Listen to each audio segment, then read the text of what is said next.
Mic को नहीं छेड़ते। जो बहू है, एक मेरे पास इकलौता माइक है, वो भी तोड़ोगे।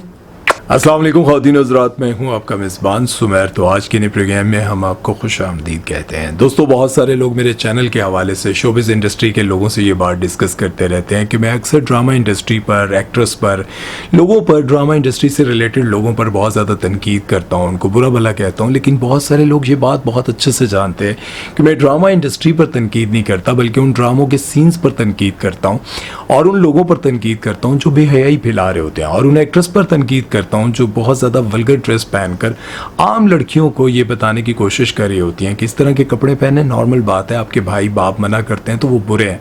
मैं इन लोगों पर तनकीद करता हूँ, लेकिन उसके साथ साथ मैं शोबिज़ इंडस्ट्री की बहुत सारी अच्छाइयाँ भी आप लोगों को बताता रहता हूँ कि कौन सा एक्टर, कौन सी एक्ट्रेस सेट पर भी नमाज नहीं छोड़ते। बहुत सारे वो लोग जो लोगों की मदद करते हैं, उनके बारे में भी वीडियोज़ बनाता रहता हूँ। और उसके साथ साथ मैं आपको उन एक्ट्रेस के बारे में भी बताता रहता हूँ जो अपने कैरियर के पीक पर थी, करोड़ों रुपया कमा रही थी, बेशुमार ड्रामों में काम कर रही थी, खूबसूरत भी थी, लेकिन उसके बावजूद उन्होंने अल्लाह और उसके रसूल की खातिर शोबिज़ इंडस्ट्री को छोड़ दिया। आज की इस वीडियो में कुछ और ऐसी एक्ट्रेस के बारे में आपको बताने जा रहा हूँ जिनके बारे में शायद आप नहीं जानते कि वो कहाँ गायब होंगी, लेकिन आज आप ये जान पाएंगे कि उन्होंने अल्लाह और उसके रसूल की खातिर शोबिज़ इंडस्ट्री को छोड़ दिया। कमेंट सेक्शन में आप लोगों ने उनके बारे में अपनी राय ज़रूर देनी है। वीडियो शुरू करते हैं, लेकिन उससे पहले आप दोस्तों से गुजारिश है, अगर अभी तक आपने हमारे चैनल को सब्सक्राइब नहीं किया तो सब्सक्राइब कर दें और बेल आइकन पर क्लिक करना हरगिज़ मत भूलिएगा। तो चलिए वीडियो शुरू करते हैं। दोस्तों, सबसे पहले हम बात करेंगे अनम फयाज के बारे में, जिन्होंने 2011 में रियलिटी शो हीरो बनने की तरंग से अपने कैरियर का आगाज़ किया और शो में इतनी मकबूलियत उनको मिल गई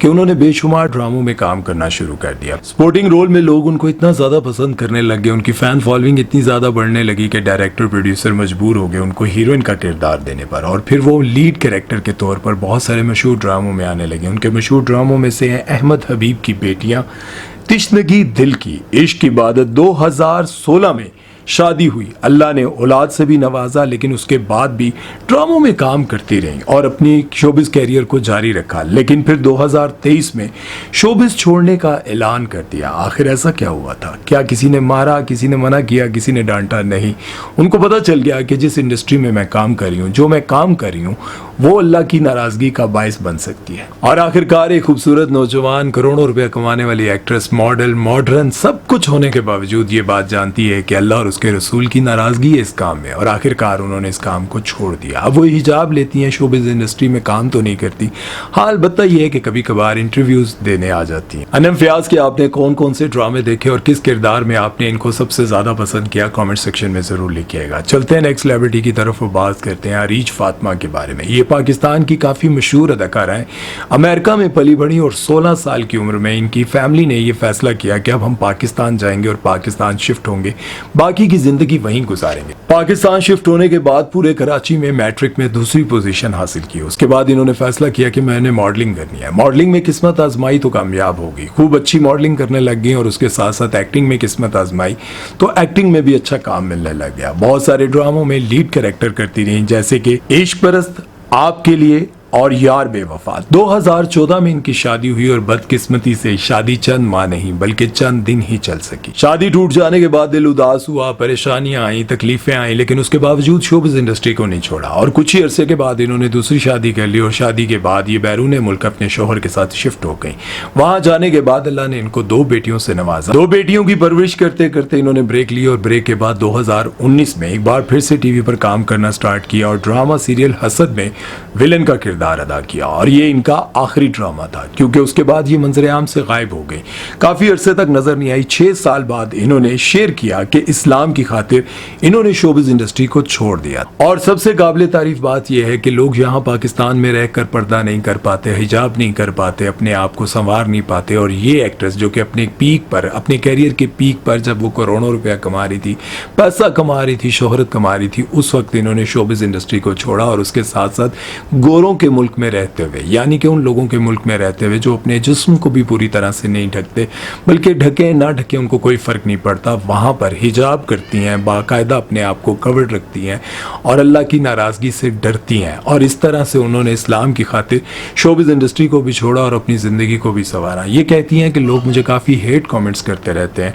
मुझे समझ नहीं आती कि मैंने कौन सा ऐसा गलत काम किया। जब कोई बुराई को छोड़कर नेकी की तरफ जाता है तो बहुत सारे ऐसे लोग जो खुद को अपने आप को संवार नहीं सकते, सुधार नहीं सकते, वो ये कहते हैं कि बिल्ली 900 चूहे खाकर हज को चली, क्योंकि वो लोग अपनी ज़िंदगी में कुछ कर नहीं सकते और अगर कोई कुछ करना चाहे तो उसको करने भी नहीं देते। आप इन लोगों के हेट कमेंट्स को इग्नोर करें और अल्लाह और उसके रसूल को राज़ी रखें, क्योंकि दुनिया किसी से राजी नहीं होती। नेक्स्ट सेलिब्रिटी है सिद्रा बतूल। सिद्रा बतूल के बहुत सारे ड्रामे मैं आपके सामने रखूंगा और आप लोगों ने बताना है कि आपने इनके कौन से ड्रामे में कौन से किरदार को ज्यादा पसंद किया है। सिद्रा बतूल ने अपने कैरियर का आगाज ड्रामा सीरियल ये जिंदगी है से किया और उसके बाद इन्होंने काफी ड्रामों में लीड किरदार अदा किए। लोग इनकी अदाकारी को बहुत ज्यादा पसंद करते थे, इनकी पर्सनालिटी को बहुत ज्यादा पसंद करते थे। ड्रामे मशहूर थे इनके इश्क हमारी गलियों में, अरेंज मैरिज, उम्मीद। 2012 में इन्होंने अपने कैरियर का आगाज किया था और 2017 में इनकी शादी हुई।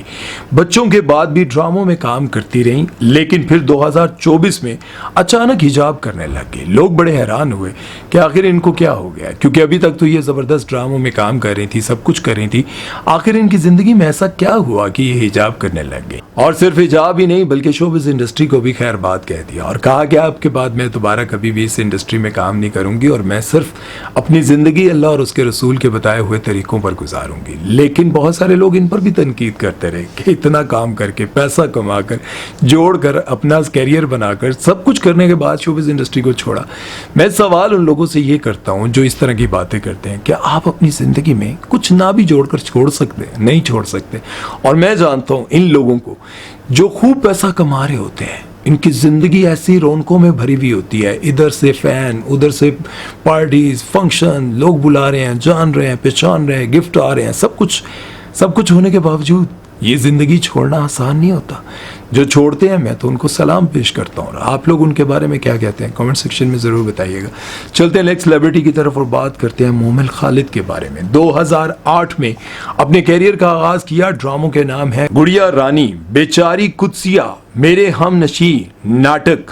2015 में बहुत बुरा एक्सीडेंट हुआ और अपने साथी के साथ जब ये एयरपोर्ट जा रही थी तो रास्ते में इतना बुरा एक्सीडेंट हुआ कि साथी की उसी जगह पर डेथ होगी, लेकिन मोमिल को अल्लाह ताला ने बचा लिया। लेकिन उसके बावजूद जब ये ठीक हुई, सब कुछ बेहतर हुआ, तो इन्होंने शोबिज़ इंडस्ट्री में काम करना दोबारा शुरू कर दिया। अपनी आंखों के सामने अपने साथ बैठे हुए दोस्त को बुरी तरह से जख्मी देखा, मौके पर डेथ देखी, इतना बुरा एक्सीडेंट देखा। इन सारे मामलात के बावजूद, इन सारे वाकयात के बावजूद इन्होंने अल्लाह की तरफ रुजू नहीं किया, बल्कि शोबिज़ इंडस्ट्री में काम करती रही। और फिर 2018 में इनकी शादी हो गई। शादी के बाद औलाद हुई। औलाद के बाद इन्होंने फिर सोचा कि शोबिज़ इंडस्ट्री में दोबारा से काम करते हैं और इन्होंने दोबारा शोबिज़ इंडस्ट्री में काम करना स्टार्ट किया। 2022 में इनका ड्रामा था मेरे हमनशी और ये इनकी जिंदगी का आखिरी ड्रामा था और उसके बाद ये बिल्कुल गायब हो गई और अचानक से 2025 में मंजर आम पर आती हैं और अपने बेटे की सालगिरह पर तस्वीरें शेयर करती हैं, जिसमें देखा यह जा सकता है कि उन्होंने प्रॉपर तरीके से हिजाब किया हुआ था। और जब इनसे पूछा गया तो इन्होंने कहा कि आप बस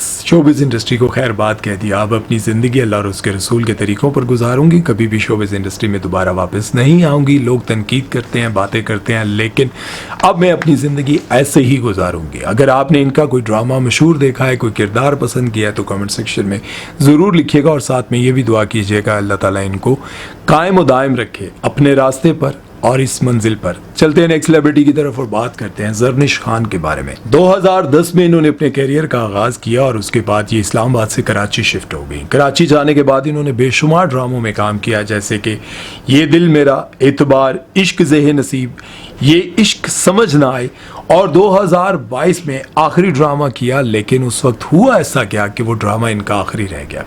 अब पहले आप ये सोचें कि ज़रनिश खान यंग थी, खूबसूरत थी, अच्छा काम मिल रहा था, टैलेंटेड थी, सब कुछ होने के बावजूद आखिर क्या ऐसी वजह हुई कि शोबिज़ इंडस्ट्री को छोड़ दिया। उम्रे पर गई और उम्रे पे जाने के बाद इन्होंने फ़ौरन से अपने इंस्टाग्राम से जितनी भी ऐसी तस्वीरें थी जो कि बेहया किस्म की थी, मतलब वल्गर थी या फिर नॉर्मल ड्रेस में नहीं थी, सब की सब डिलीट कर दी और जितने भी अपने ड्रामे की कोई भी पोस्टर कुछ भी था सब कुछ डिलीट कर दिया। और उसके बाद हिजाब करने लग गई, बाकायदा तौर पर अपने आप को कवर करने लग गई।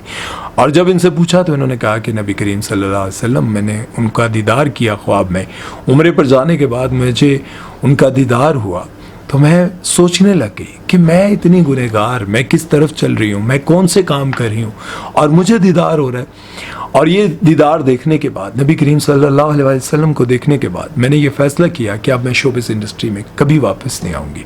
हम भी ये दुआ करते हैं कि अल्लाह ताला आपको इस्तकामत अता फरमाए, कायम दायम रहें, आप उसी रास्ते पर चलें, चाहे लोग तनकीद करें, चाहे लोग आपको बुरा भला कहें, कुछ भी कहें, लेकिन याद रखें आपने अल्लाह को राज़ी रखना है। क्योंकि मैं पहले ही कह चुका हूँ कि इस दुनिया में आप किसी के लिए कुछ भी कर दें, कुछ भी कर लें, कोई आपसे राज़ी नहीं रहता। जब तक आप उनके मन की मानते रहते हैं, उनके मुताबिक जीते रहते हैं, उनके मुताबिक सब कुछ करते हैं, तब आप उनके लिए अच्छे हैं।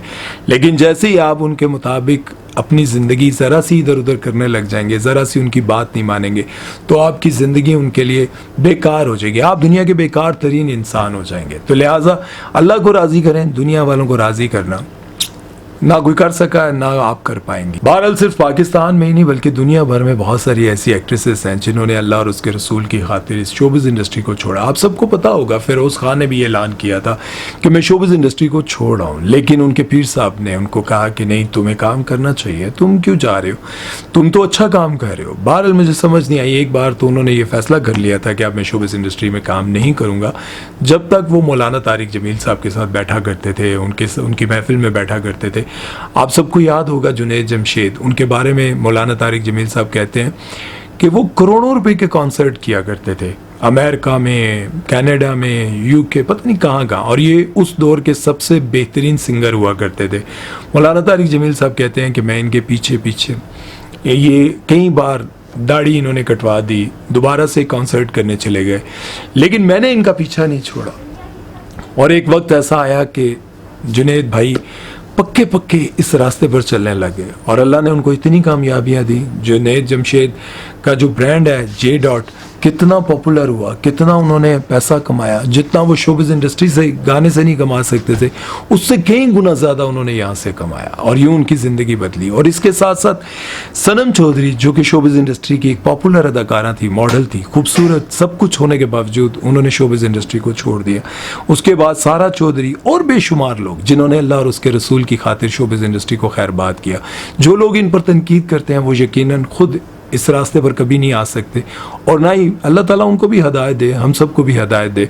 लेकिन मैं ये समझता हूँ कि अगर कोई अपने बारे में, कोई एक्ट्रेस ये भी बताए ना कि मैं नमाज़ पढ़ती हूँ, मैं अच्छे काम करती हूँ, मैं नेकी के रास्ते पर चलती हूँ, तो उस पर तनकीद करने की बजाय उसको प्रमोट करें, उसके लिए दुआ करें। अस्सलाम वालेकुम ख़वातीन व हज़रात, अस्सलाम वालेकुम, उधर बोलो, उधर बोलो, अस्सलाम वालेकुम, ऐसे करो, अस्सलाम वालेकुम ख़वातीन व हज़रात, मैं हूँ, अच्छा मैं बताता हूँ ना, मैं बताता हूँ, पहले दिक्कत है शीला, ऐसे देखो, ऐसे, अस्सलाम वालेकुम ख़वातीन व हज़रात, मैं हूँ बीरू और मैं आपका छोटा सा मेज़बान हूँ।